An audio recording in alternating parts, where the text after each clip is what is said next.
when you get an education, the clients see it. I don't have to go around telling people that I know more than them, because you can just talk to me for a little while and you'll know what I know. And I don't know that I know more than everybody. Like that's unrealistic. But I know a lot more than a lot of people because I care to learn and I'm dedicated to that education, right? And it comes out. Like, I don't have to be trying to tell you that I know more for you to recognize that I know more than the next guy. Like, you just start listening and like, it's like, oh, wow. I don't know if you've noticed, but every video I make, I finish with, wow. Because when I leave every single customer's house, I expect them to be going, wow, that guy knew a bunch of crazy, stupid, nerdy shit about lawns and landscapes. Like, what a guy, you know what I mean? Wow. Wow. That's what I want to, that is what I want to leave everybody feeling like. And so, could I honestly, I could honestly financially be way further ahead than I am.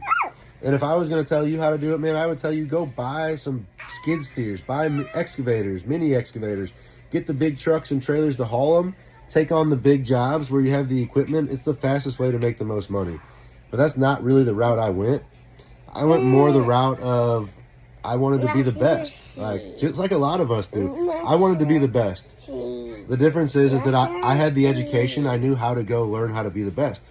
And I used my education to be able to teach myself and to seek out the resources to be able to learn the things I needed to know so that I could make sure my customers could trust me at every turn and every step when we were working on their lawn and landscape. So, bro, I'm mowing grass. Somebody's like, can you trim these bushes? I'm like, sure. Hey, can you replace this bush that died? Like, absolutely, I can replace that bush that died. You know, like, do you want anything particular? Am I just picking out a bush, you know? And they're like, whatever you think. All right, go to the nursery. Hey, I got a customer who wants me to give him a bush. You guys have a recommendation? Hey, how about this knockout rose? That's literally what happened.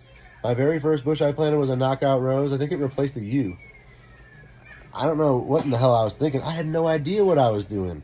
I didn't think about what plant went where and why. I didn't even know the plants to know that stuff.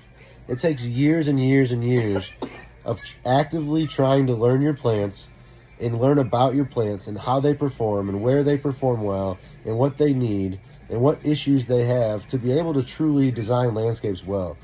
But I was learning, right? And people were letting me learn because I was a hard worker, because I was honest with them, and because they saw that I was a college guy and I had something going for myself, and they felt like they were helping me. And they were helping me a shit ton, because you got to learn somewhere. So they were absolutely helping me, but I was also helping them, because in hindsight, they were all probably getting their services for about half price, especially for the quality I was bringing and the amount of hard work and the quantity of work I could get done in a short amount of time. Like, they were definitely underpaying me, but I learned. And as I learned, I raised my prices. And when I raised my prices, I lost almost all of those original customers. It's just a different market, okay? There is the entry-level market client, and then there is the end-game market client, all right? And I am right now I'm at the end of the transition. I'm about to be all end-game clients. I still have a few of my originals that'll probably be with me forever, but that's how a business grows, right? So, but there's more details to it than that, right? So I start trimming bushes, I start planting bushes, and then somebody's like, can you bury this downspout in some pipe for me? And I'm like, sure. And then you break an irrigation line, and so you got to figure out, well, how do I fix that? And then you figure it out and you fix that, and then the zone won't shut off. So you got to figure out, how do you stop that zone from shutting off? And then you learn how to flush a valve and how to replace valve guts. And then you take a class in irrigation design, and all of a sudden you're like, oh, this makes a heck of a lot more sense now. Now you understand it, right? Now troubleshooting it, the whole thing is piece of cake. It's literally just about learning the tools now and the products that are available. And it was the same way with pesticide applications, with fertilization programs. It's like, doing the work is really easy. As long as you know the products and you know the weeds, you'll know the products that kill the weeds. You'll be good to go, right? And if you know the grass types, then you'll know what nutrients and fertilization they need, assuming you know your soil type, which should be pretty easy to figure out. But you got to learn all that stuff, right? And so it takes years and years and years of just going at it every day. And then not just going and doing work, but also seeking out those educational opportunities.